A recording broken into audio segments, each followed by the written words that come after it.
Hey guys, I just wanted to go through the data that I've collected from you over the past few months or so. It's amounted to about 400 responses that has generated this very beautiful visualization for us to go through.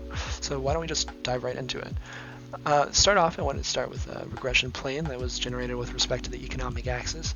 So generally what this is going to do is show us a trend or a prediction of the social values as you move from left to right on the economic axis. And you'll notice that as you move more economically right or more economically conservative, you tend to move more socially right or more socially conservative. And this trend is pretty noticeable as well if I give it a little spin here for you guys. But one of the good things about this is that it's not perfect, and that's very noticeable in the libertarian right, is that there's a high degree of variation between the, say, more well, down here would be the more Gary Johnson type viewpoint, and up here the more Hoppian nationalistic viewpoint with relatively similar political economic structures. So that is something that could only be brought to light with the social axis in mind.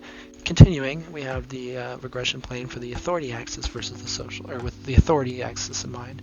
And what we get here is another trend that is relatively sound, with once again another level of deviation, especially here on the authoritarian left, where you have people with more of a, Stalin, Pol Pot, Strasser, socialism in one country, nationalistic. Maybe they are conservative, but they just want to nationalize certain industries, collectivize certain things, invest in state power.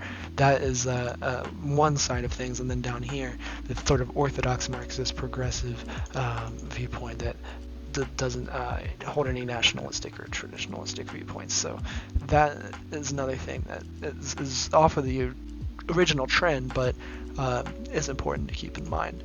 And lastly, the plane that takes into account both of the economic and authority axis